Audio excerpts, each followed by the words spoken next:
Hello student, welcome to Navankur digi lessons class. मैं सीमा साद एक बार पुनः आपके बीच उपस्थित हूँ। तो स्टूडेंट्स, आज हम हल करेंगे हमारे टॉपिक आर्द्रता एवं वर्षा के अभ्यास प्रश्न को। तो आइए हम शुरुआत करते हैं सबसे पहले सही विकल्प से। सही विकल्प का हमारा पहला क्वेश्चन इस प्रकार है, ओला होता है, यानी ओला का प्रकार बताना है, किस प्रकार का होता है। इसके ऑप्शंस हैं आ द्रव, बा ठोस, सा लचीला, दा गैसीय। इसका सही आंसर बा ऑप्शन है, ठोस। तो क्या होता है ओला, कैसा होता है ओला? ठोस होता है। अब हमारा नेक्स्ट है, पश्चिमोत्तर भारत में चक्रवातीय वर्षा किस ऋतु में होती है? यानी पश्चिमोत्तर भारत में चक्रवाती वर्षा कौन सी ऋतु में होती है, यह बताना है। इसके ऑप्शंस हैं आ ग्रीष्म ऋतु, बा शीत ऋतु, सा बसंत ऋतु, दा वर्षा ऋतु। इसका सही आंसर बा ऑप्शन है, शीत ऋतु। तो पश्चिमोत्तर भारत में चक्रवाती वर्षा शीत ऋतु में होती है। अब हमारा जो नेक्स्ट क्वेश्चन है वह है रिक्त स्थान का है, यानी कि खालिस्तान है। खालिस्तान का जो हमारा पहला क्वेश्चन है वो इस प्रकार है, जल के बाष्प में बदलने की क्रिया खालिस्तान कहते हैं। यानी जल जो बाष्प के रूप में बदलता है, भाप के रूप में बदलता है, उसे क्या कहा जाता है? इसमें जो शब्द आएगा वह आएगा बाष्पीकरण। मैंने यहाँ पर स्टूडेंट खालिस्तान में जो शब्द आना है वह नीचे लिख रखे हैं। तो पहले खालिस्तान का जो आंसर है या जो शब्द है वो है बाष्पीकरण। तो बाष्पीकरण। सेकंड है, जल बाष्प के पुनः द्रव या ठोस रूप में बदलने को खालिस्तान कहते हैं। संघनन। तो इसमें शब्द आना है संघनन। जल बाष्प के पुनः द्रव या ठोस रूप में बदलने को संघनन कहते हैं। अब हमारा थर्ड खालिस्तान है, वर्षा मापने वाले यंत्र को खालिस्तान कहते हैं। यानी कि वर्षा जिस यंत्र से मापी जाती है उसे क्या कहा जाता है? इसमें शब्द आएगा वर्षा मापी। तो वर्षा मापने वाले यंत्र को वर्षा मापी कहते हैं। अब जो नेक्स्ट क्वेश्चन है वह है लघुत्तरीय प्रश्न का। तो लघुत्तरीय का जो हमारा पहला क्वेश्चन है वो इस प्रकार है, जल बाष्प किसे कहते हैं? आंसर है, वायुमंडल में फैले हुए छोटे छोटे गैसीय जल कणों को जल बाष्प कहते हैं। किसे कहते हैं? वायुमंडल में जो छोटे छोटे गैसीय जल के कण फैले होते हैं उन्हें हम जल बाष्प कहते हैं। नेक्स्ट क्वेश्चन है, बाष्पीकरण क्यों घटता बढ़ता है? आंसर है, तापमान के घटने बढ़ने से बाष्पीकरण घटता बढ़ता है। नेक्स्ट क्वेश्चन है, बादल कैसे बनते हैं? आंसर है, बाष्प युक्त गर्म हवा जब हल्की होकर ऊपर की ओर उठती है और फैलकर ठंडी होती है तो इससे बादल बनते हैं। अगला क्वेश्चन है, हिमपात किसे कहते हैं? आंसर है, अधिक ऊंचाई पर पहुंचकर बाष्प अधिक ठंडी होने से हिम कणों में बदल जाती है। हिम या बर्फ के रूप में हिम कणों के धरातल पर गिरने को हिमपात कहते हैं। यानी जो हिम के कण धरती पर बरसते हैं उसे हम हिमपात कहते हैं, यानी कि बर्फ का गिरना। जैसे कि जम्मू एंड कश्मीर में हमारे यहाँ बर्फ गिरती है तो वो हिमपात है। नेक्स्ट क्वेश्चन है, चक्रवातीय वर्षा किसे कहते हैं? तो आंसर है, गर्म और ठंडी हवाओं के मिलने पर हवाएं ऊपर की ओर उठती हैं और ठंडी हवाएं तेजी से कम दबाव की ओर आती हैं। पृथ्वी की गति के कारण ये हवाएं चक्र की भांति, चक्र की मतलब ऐसे गोल गोल घूमने लगती हैं, जिन्हें चक्रवात कहते हैं। चक्रवात के मध्य की हवाएं ऊपर उठकर ठंडी होने पर वर्षा करती हैं, इसे चक्रवातीय वर्षा कहते हैं। अब हमारा नेक्स्ट क्वेश्चन है दीर्घोत्तरीय। दीर्घ का हमारा पहला क्वेश्चन इस प्रकार है, संघनन क्या है? संघनन क्या है, इसके विभिन्न रूपों को लिखिए। आंसर है, जल बाष्प के पुनः द्रव या ठोस रूप में बदलने को संघनन कहते हैं। यानी जो जल बाष्प होता है, जल का जो भाप बनकर जो उड़ती है, जल भाप बनकर जो उड़ता है उसके पुनः यानी कि फिर से ठोस या द्रव रूप में बदलने की क्रिया को संघनन कहा जाता है। इसके विभिन्न रूप निम्नलिखित हैं। नंबर 1 है ओस। रात में जब वायु का ताप ओसांक से कम हो जाता है तो वायु में रहने वाली जल वाष्प ठंडी होकर पानी की बूंदों के रूप में पत्तियों तथा घास पर जमा हो जाती है, जिसे हम ओस कहते हैं। नेक्स्ट क्वेश्चन है, ये संघनन का दूसरा रूप है। ओस के बाद पाला। जब वायु का तापमान 0 डिग्री सेल्सियस से कम हो जाता है तो जल बाष्प हिम कणों में बदल जाती है और आसपास की वस्तुओं पर बैठ जाती है, जिसे पाला कहते हैं। ये सर्दी के मौसम में होता है और ये संघनन का दूसरा रूप है। पहला ओस था, दूसरा है पाला। पाला फसलों को नुकसान पहुंचाता है। यानी कब पड़ता है पाला? जब तापमान 0 डिग्री सेल्सियस से भी कम हो जाता है तब पाला पड़ता है। जल जो होता है, जो पानी होता है, वह बर्फ के रूप में बदल जाता है और आसपास की वस्तुओं पर ये बर्फ जम जाती है, जिसे हम पाला कहते हैं। इसका संघनन का तीसरा रूप है कोहरा। जब आर्द्र वायु काफी ठंडी हो जाती है तो जल वाष्प हवा में फैले हुए धूल और धुएं के कणों पर छोटी छोटी बूंदों के रूप में द्रवित हो जाती है और चारों ओर का वातावरण धुंधला हो जाता है। इस धुंधलेपन को कोहरा कहते हैं। संघनन का जो चौथा रूप है वह है धुंध। ये नाम आपने सुने होंगे स्टूडेंट, पाला, कोहरा, ओस और नेक्स्ट जो है वो संघनन का रूप चौथा धुंध। तो धुंध क्या होती है? यह कोहरे का हल्का रूप है। धुंध में जल कण हवा में तैरते रहते हैं। यानी कि जिस तरह से कोहरा पड़ता है और उसमें धुएं जैसे दिखता है, उसी का छोटा रूप धुंध होता है। यह कोहरे का मतलब छोटा रूप है। धुंध में जल के कण हवा में तैरते रहते हैं, यानी कि हवा में तैरते हुए घूमते हुए नजर आते हैं। पांचवा है बादल या मेघ। तो कैसे बनते हैं? बाष्पयुक्त गर्म वायु जब हल्की होकर ऊपर उठती है और फैलकर ठंडी होकर बादल का रूप धारण कर लेती है, जल कणों के बड़े बड़े समूह बादल या मेघ कहलाते हैं।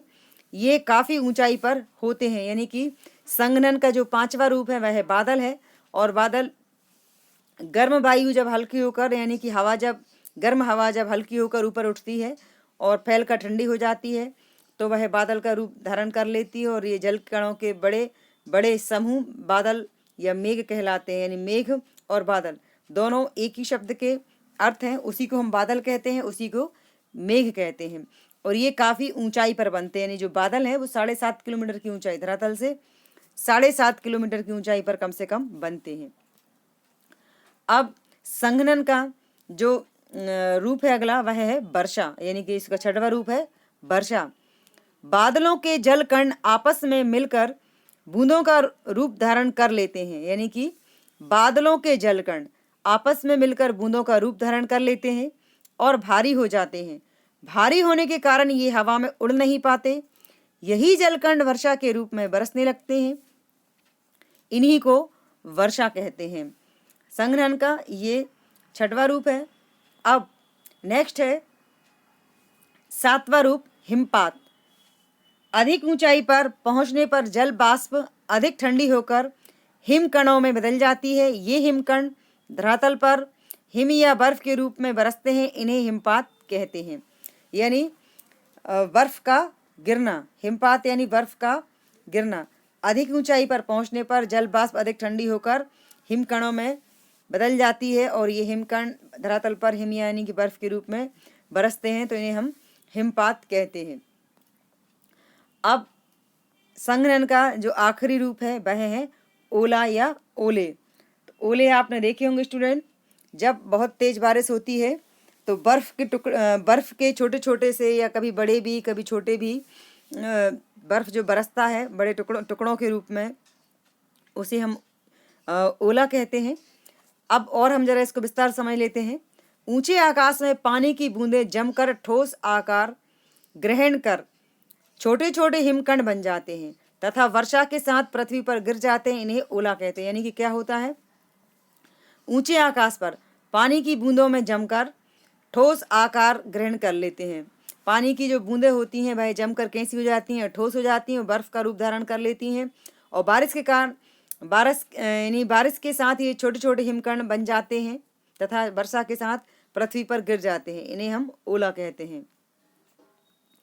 अब हमारा नेक्स्ट क्वेश्चन है, वर्षा कितने प्रकार की होती है, सचित्र वर्णन कीजिए। यानी वर्षा के प्रकार बताना है और चित्र सहित बताना है।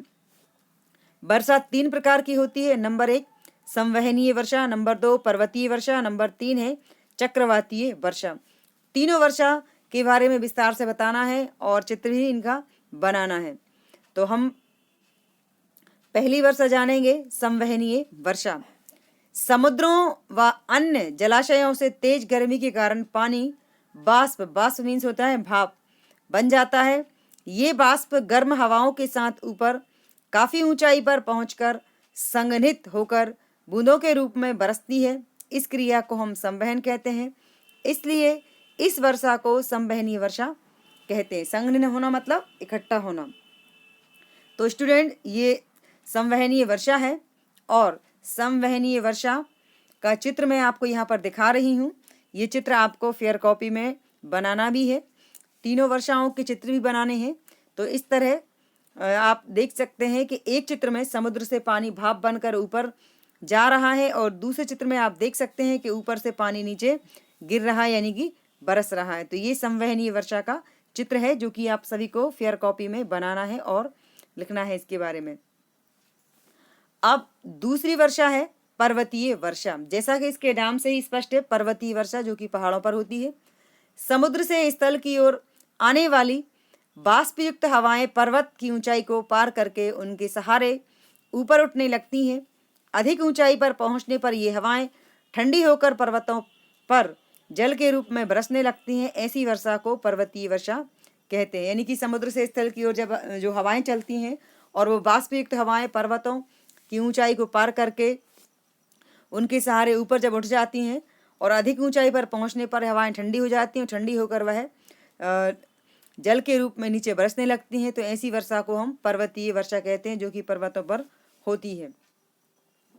ये पर्वतीय वर्षा का यहाँ पर स्टूडेंट्स मैंने आपको चित्र दिखाया है और ये चित्र आपको फेयर कॉपी में बनाना भी है, जो सभी की बुक में भी है और अगर नहीं है वैसे बुक में दिया है, फिर भी अगर यदि समझ में ना आए तो आप यहाँ से भी देखकर बना सकते हैं। अब हमारी जो तीसरी वर्षा है वह है चक्रवातीय वर्षा। गर्म और ठंडी हवाओं के मिलने पर गर्म हवाएं ऊपर की ओर उठने लगती हैं और ठंडी हवाएं तेजी से कम दबाव की ओर आती हैं।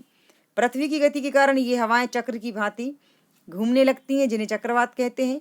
चक्रवात के मध्य की हवाएं ठंडी होने पर वर्षा करती हैं, इसे चक्रवातीय वर्षा कहते हैं। तो ये चक्रवातीय वर्षा है। अब चक्रवातीय वर्षा का चित्र यहाँ पर दिया है, तो ये चित्र भी आपको फेयर कॉपी में बनाना है। तीनों वर्षाओं के बारे में लिखना है और तीनों का चित्र आपको बनाना है। अब नेक्स्ट क्वेश्चन है, वर्षा मापक का चित्र बनाइए। तो स्टूडेंट्स, मैं आपको यहाँ पर क्लियर करना चाहूँगी, इस क्वेश्चन में आपको ओनली चित्र बनाना है, लिखना नहीं है वर्षा मापक के बारे में, सिर्फ चित्र बनाना है। तो एक चित्र मैंने आपको यहाँ पर दिया है और मैं आपको 2 चित्र यहाँ पर दिखा रही हूँ। एक ये है और ये समझ में ना आए तो नेक्स्ट ये भी है। दोनों वर्षा मापक के चित्र हैं, जो भी आपको समझ में आए वो आप बनाएंगे कि वर्षा को जिस यंत्र से हम मापते हैं उसे वर्षा मापी कहते हैं। तो इस वर्षा मापी या वर्षा मापक का चित्र आपको अपनी फेयर कॉपी में बनाना है। अब हमारा नेक्स्ट क्वेश्चन है, आर्द्रता क्या है? आर्द्रता के विभिन्न रूपों का वर्णन कीजिए। आर्द्रता मीन्स होता है नमी। आंसर है वायुमंडल में पाई जाने वाली नमी या जल बाष्प वायुमंडल की आर्द्रता कहलाती है। यानी वायुमंडल में जो नमी पाई जाती है वह वायुमंडल की आर्द्रता कहलाती है। संघनन की क्रिया द्वारा आर्द्रता विभिन्न रूपों में बदल जाती है। यानी संघनन की क्रिया के द्वारा आर्द्रता कई रूपों को धारण करती है। जल बाष्प के पुनः द्रव्य या ठोस रूप में बदलने को हम संघनन कहते हैं। यानी कि जल बाष्प यानी जो भाप बनकर उड़ता है पानी, वह कई रूपों में बदल जाता है, कभी ठोस में कभी द्रव्य में। इस बदलने की क्रिया को हम संघनन कहते हैं और इसके विभिन्न रूप निम्नलिखित हैं। तो स्टूडेंट्स, मैं आपको यहाँ पर बताना चाहूँगी कि जो पानी भाप बनकर उड़ता है जिसे हम जल बाष्प कहते हैं, और वही जब कभी ठोस रूप में या कभी द्रव्य रूप में पुनः मतलब बदलता है, धारण करता है, उसे हम संघनन कहते हैं। और आर्द्रता मीन्स नमी होता है। तो जो रूप संघनन के होते हैं वही रूप आर्द्रता के होते हैं। तो हमने संघनन के रूप आगे समझ लिए हैं और वही रूप पुनः इस क्वेश्चन में लिखाना है। फिर भी मैं आपको उन रूपों के नाम यहाँ पर बता रही हूँ, यानी कि आर्द्रता के रूप और संघनन के रूप सेम एक से ही है। ओस, पाला, कोहरा, धुंध और ओले भी बनते हैं, तो ये आर्द्रता के रूप हैं। और यहाँ पर मैं आपको पुनः रिपीट करा रही हूँ कि आर्द्रता और संघनन दोनों के रूप एक ही है, इसलिए